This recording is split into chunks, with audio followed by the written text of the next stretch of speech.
I'm going to be painting a step-by-step snowy landscape watercolour tutorial with lots and lots of fun techniques. So, shall we get started? I'm masking out the snowy areas with an old brush actually. I'm using masking fluid and I'm just painting sort of here and there just to get sort of the light areas.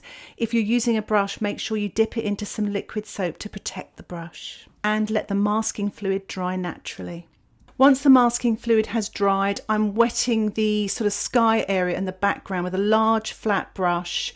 You could use a mop brush as well, just really give it a good soak. And I've mixed up some indigo paint and I'm going to paint some indigo and a touch of pink here and there in the background, wet into wet with my size 10 brush.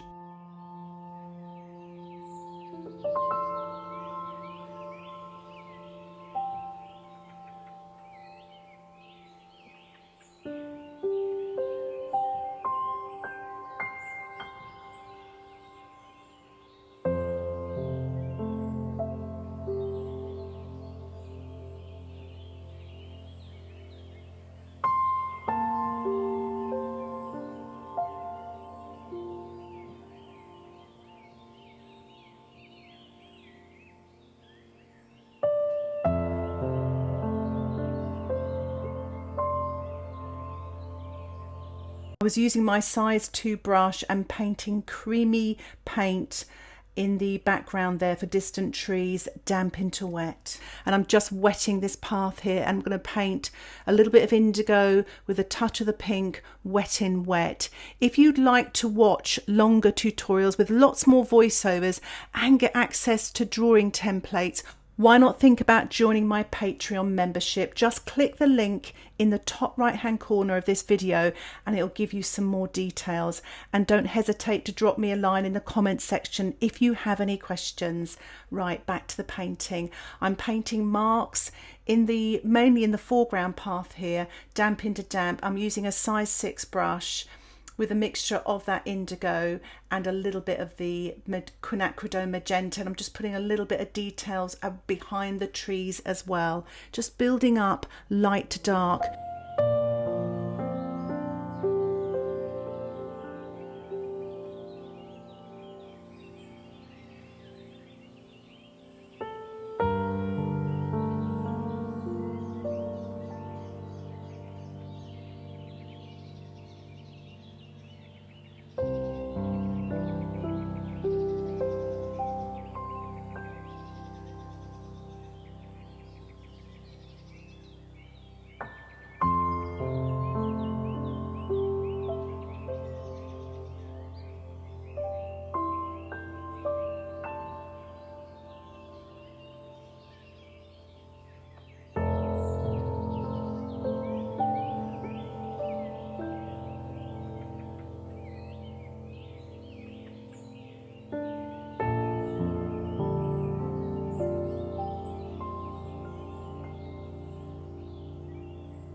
I love painting trees in watercolour. It's so therapeutic. I'm using real sort of mixtures of the burnt sienna, the quinacridone magenta and the indigo, and varying it. The trees in the background are a lot paler, and as I come into the foreground more, I'll use a bigger brush and stronger tonal values so it creates some depth in the painting.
Just finishing off that large tree on the left there with my size 10 brush, and I'm painting in some of the smaller branches with my size 2 brush with a kind of a paler wash as well, just building up that detail and just bringing the painting to life. And you can see already it's really creating some depth now. It really does look like the trees in the distance are so much further away.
Just finishing off with a few details here and there and a little spatter of white gouache. Now you could leave your painting there if you like and say it's finished, but I just thought I'd show you the drawing I did of the couple under the umbrella, but you can put whoever you want in your painting if you want to put some people in. I'm using my size 2 brush and I'm mixing up a little bit of, again, all 3 colours, mainly the indigo with a touch of the burnt sienna, a touch of pink, but you can vary this as much as you like.